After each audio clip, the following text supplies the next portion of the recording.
อ๋อครับเมื่อซึ่งพี่น้องในแต่ก็เขาตั้งหมดตั้งสิทธิ์ในเฟซบุ๊กในยูทูบเขาใจแสงตั้งสิ่งกันเนาะวันมื้อนี้ก็มาหดรบกันแทงยาวกันนะ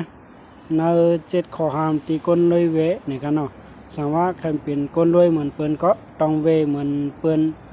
ลอกลายก้นรวยเขาเฮ็ดเฮาก็ต้องเฮ็ดเยืองจอมนั่นขนาดเนาะสังว่าเฮาใครเป็นก้นมีก่อนนะ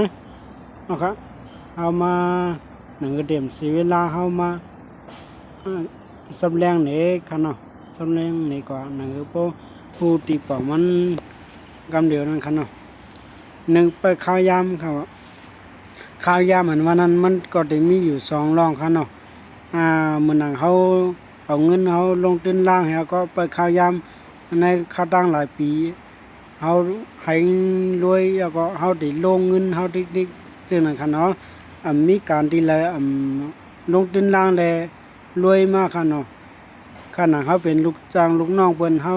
เอาอินเอาแห้งก็เหตุการณ์บันเปิ้นจ่องกันไรมานั่นเนี่ยครับย้อนเปิ้นนั่นแหละไปข้าวยามอันมานั่นก็อีกรองนึงมันสำเร็จเป็นเฮาเฮ็ดสังยาวก็อยู่กับวันๆป้นกับวันๆนั่นขนาดเนาะหันเปิ้นรวยก็เซ่เปิ้นสิในเก่งในเหมือนจังหนังหมายสองนั่นก็นั่นขนาดเนาะกำมาเดมาเอากำคอก่อนนั่นขนาดนะเอาว่าเฮ็ดสังก็กลุ่มไปข้าวยามกับวันหลายวันนั่นเองเว้ยเฮ็ดสังนั่นขนาดเนาะบ่ดะกวนรวยเขาเฮ็ดเนี่ยเขาได้ไปข้าวยามที่เขาลงทุนแล้ว10 ปี 20 ปีมื้อหน้าก็ต้องก็ต้องมันให้เขาได้เป็นจังนั้นก็คันเนาะไปข้าวยามมันมี2รองคันเนาะไปข้าวยามลงทุนล่างและเขาไปข้าวยามอันนั้นเฮ็ดสังเฮป่นกะวันเลยวันนั้นปอวันหลีเมืองหลีจ่องไกเฮ็ดกาดอลิวเมืองชุบชักน้ำไปเฮ็ดเนี่ยคนมีเขาเปิ้นเดี่ยมวนจังไหนค่ะเปิ้นเดด้วยจำลกลายเฮ็ดถูกลีลงสร้างจังหือถูกลีเฮ็ดจังหือหนังหือพอไหลเงินมาเขาได้วนจังไหนกำเดียวคั่นนะย้อนเปิ้นนั่นแหละอย่าไปเปิดข้าวยามนี่ครับว่าเนาะข้อที่2สิในเก่งเหมือนจังไหนว่าคั่นเนาะการสังกอมเฮ็ดแล้วบ่หันเปิ้นมีมาก็กลุ่มเซเปิ้นกลุ่มเนเปิ้นม่วนเมตุใจเจ้าเก่านั่นขนาดเนาะเส้นนี้เก่งมันให้เหมือนคนรวยเขาเปิ้นที่หาเส้นนี้ก็ปุ่นก็ในเหมือนที่ม่วนเมตุใจเจ้าเก่าว่าตัวเฮาอยู่ยอมอีสังเฮาถูกลีเรียกลายจึงหือตั้งยามเฮาจึงหือนี่นั่นขนาดเนาะเหมือนจังว่าเฮาสองก็เหตุการณ์แนวเฮาบ่เฮ็ดให้ก็หือเฮามันเฮ็ดได้ว่าเนี่ยก็เวลาข้าวยามหนึ่งมันออกกะรังนอกเฮารอเซนั่นน่ะอันนั้นมันเหตุการณ์เต้ๆหรอกูก็ตั้งนอกไว้เนี่ยเฮาเฮ็ดจุกแก้จุกกำให้ก็หาเส้นนี้เพิ่นมันถูกดีเป็นคั่นเนาะย้อนเพิ่นนั่นแหละอย่าไปเป็นคนเส้นนี้เก่งคั่นเนาะดาวเดกับเส้นนี้เปิ้นนั้นเฮาต้องต้วยตัวเฮาอันตั้งก่อนนั่นกันน่ะเนาะคนรวยเขาได้เปิ้นมุ่นเมตุใจเจ้าเก่าอันตั้งเปิ้นกะเส้นนี้เปิ้นสิเนจีนาตำตาเปิ้นก็ปุ่นก็ในค่ะเนาะมาแทงข้อที่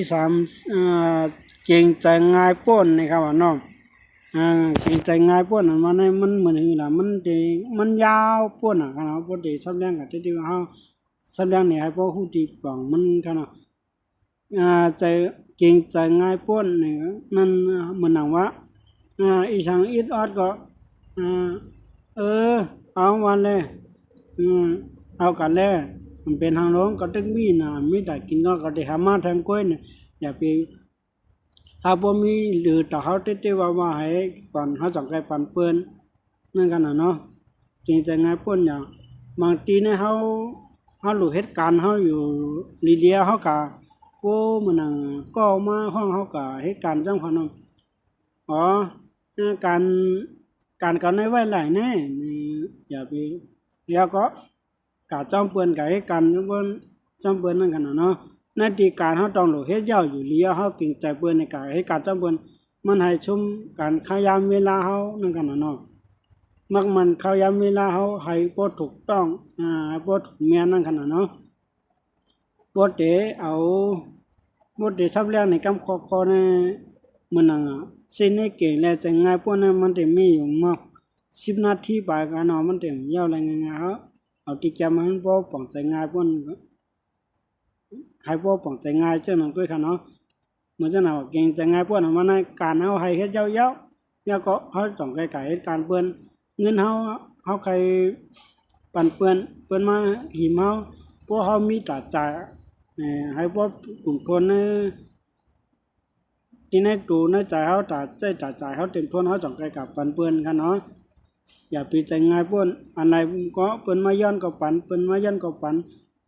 ที่เฮาโหลเก็บหอมไว้ที่มีราคาแป้งมื้อหน้าเฮาติขายมีราคาแป้งเปิ้นมาย้อนกับเฮาปันง่ายๆจนอย่าไปเฮ็ดคนใจง่ายเปิ้นค่ะเนาะทางเลขตัวเก่าในค่ะเนาะ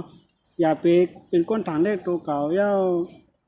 อ่านโลไว้เปิ้นได้เฮ็ดนี่แก่น่ะเก่งน่ะเฮาเนี่ยมีตั้งหูตั้งหันมลานมจาเฮ็ดเหมือนเปิ้นละโยเนี่ยโจเฮาไปลูกเฮ็ดแล้วก็สิในตัวเก่าจังนั้นมันสิมีวันที่รวยหลายค่ะเนาะย้อนเปิ้นนั่นแหละอย่าไปเสิตัวเก่าค่ะเนาะเหมือนน่ะเฮาว่าเฮาเฮ็ดตั้งลาดเนี่ยมันมีก้นหลายก้อนนั่นกันน่ะเนาะก้นในใจมันมาเหมือนกันค่ะเนาะคำพ้องลาหลายอย่างก็เฮ็ดคำพ้องซ้ำตั้งลาดตั้งเฮ็ดนั่นกันน่ะเนาะ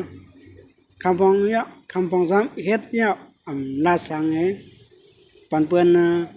เปิ้นฮู้เปิ้นหันทางกล้วยจังนั้นกันเนาะเปิ้นจ่องได้เข้าใจจังนั้นกันเนาะมันก็นะย้อนเปิ้นนั่นแหละเขาอันมีเหมือนเปิ้นเขาอันมีเพียงเปิ้นนั่นกันเนาะถ้าใจเฮารู้ไว้แก่ๆเพราะว่าถ้าใจเฮาอ่อนๆกะถอมเพียงชาวว่าหมองเหมือนจังหนังโอคักจังนั้นเนาะค่ะเนาะเฮาโอคักเดียวกับถอมเพียงชาวเพียงมองเฮานึงแก้มใจมองเฮามีใจลูกคนซื่ออย่าก็จะเฮาก็มวนซื่อค่ะเนาะย้อนเปิ้นนั่นแหละอย่าไปถังเลขตัวเก่าค่ะเนาะเฮาว่าในการอีหยังก็ย่อการอกหักลองเจอการลองนาเฮือนหรือ ปเมลูกลังป้องท่าละจะน่ะอย่าไปว่าใจตกเฮาก็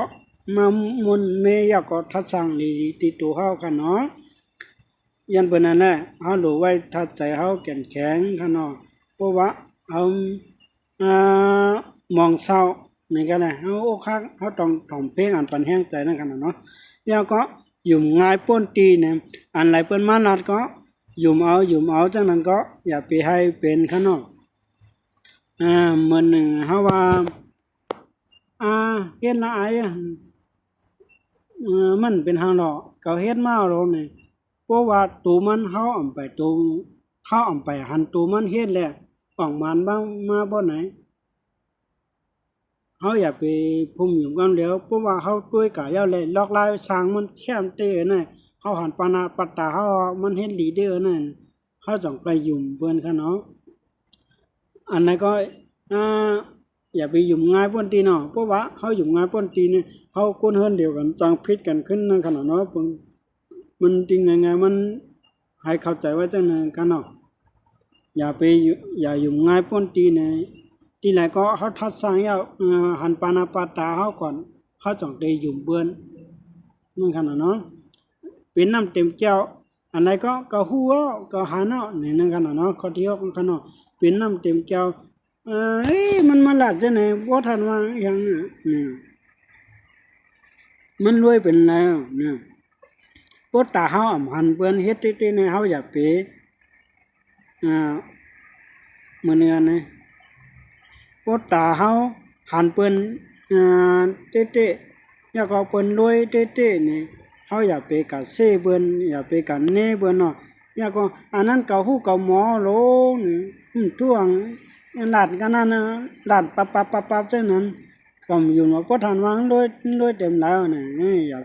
อย่าไปเป็นคนจังนั้นค่ะเนาะอย่าไปเป็นคนนำถึงแก้วอะไรเปิ้นแนะนำมาเฮาก็ต้องฟังอย่าก็ถ้าสร้างวนจอมหนังเฮาสิขึ้นสร้างขึ้นสูงเป้งเปิ้นอย่าไปกันเนเปิ้นค่ะเนาะมันสิอยู่ที่เดียวกันหมดค่ะเนาะนั่นๆกันนะอย่าไปเป็นน้ำเต็มก็แก้วแล้วก็ย้ำรับถ่อมความภายข้างนอกอันดีอันจ้ามันก็มีจอมกันแล้วเฮาได้เลือกเฮ็ดเช่นตั้งอันดีอันห้ามันก็อยู่ที่เฮาค่ะเนาะแล้วก็เพียงพอใจแก็บในคำว่าเนาะ ปิงโป้ใจแก็บอันมันเหมือนหนังว่าในพวกเขารวยกันนั่นก็มีป้อเขาพวกเขาเฮ็ดแน่กว่าเลยสิไหนก็กูมันดูก็กูมันซุ่มนี่กันน่ะเนาะอย่าไปเป็นคนใจแก็บคั่นเนาะพวกเขาเลยมีในวานเฮาในป้อเขาเนี่ยต่อเหลียวน้อยเปิ้นเฮียนเปิ้นสอนเปิ้นคืบหน้าหางแห่งคืบหน้าเปิ้นใจว่ามีเงินค้าแมวก็เก็บไว้ในถุงในท้องตาสีเปิ้นเก็บไว้ในถุงในท้องให้พวกมันมองโพชาจังนั้นกันเนาะแสดงว่ามันเหมือนจังไงนะเพราะว่าเฮาเก็บไว้แล้วนะเฮาใจซิมเก็บไว้ช้ำๆเสียดายปานลูกปานหลานเฮามาพวกเฮาปันหมวยเขาก็ติดใจกุ้ยน่ะเก่าคันเนาะหนังที่เฮาติเก็บหอมนั้นถ้าเฮาลงทุนไว้ให้มันคืบหน้าต่อปานลูกหลานเฮาให้บ่มีอย่าไปให้ลำบากอย่าไปให้ทุกข์ค่าเหมือนเฮานั่นกันน่ะเนาะอย่าไปเป้งป้อใจแก้วกันน่ะเนาะในตอนนาเขาแต่มาซับเลี้ยงไหนกันเนาะเป็นคนใจกว้างจังไงใจว่ามันติมีเมียวมันกันเนาะใจกว้างอันนั้นพวกใจกว้างก็คนเยอะนั่นกันเนาะอย่าไปเป็นคนใจกว้างเพียงก็ให้มีดองมีดังมันนั่นกันเนาะใจคนใจกว้างมันนะอย่าเฮ็ดคนใจแก็บอันไหนพวกก็มีกันนั่นก็ป้อน่ะเขาก็กับใครมีหน้าแถวน่ะคนที่ว่นจังนั้นมันแต่มีวันรวยเลยกันเนาะอย่าก็คนรวยเขาติเวเรื่องจังไหนกันเนาะสังว่าพี่น้องเขาเลือกไร7ข้อห้ามที่คนรวยเขาเวในบ่น่ะจึงพี่น้องเขาแต่มีวันรวยที่มีวันมักมีเปียงเปิ้นอะไรค่ะสังว่ารัฐพิษนี่ก็ความปัจจิกรรมเฮาขามาถ่อมด้วยในตอนนาคาเนาะเมื่อสูงตั้งสิงค่ะ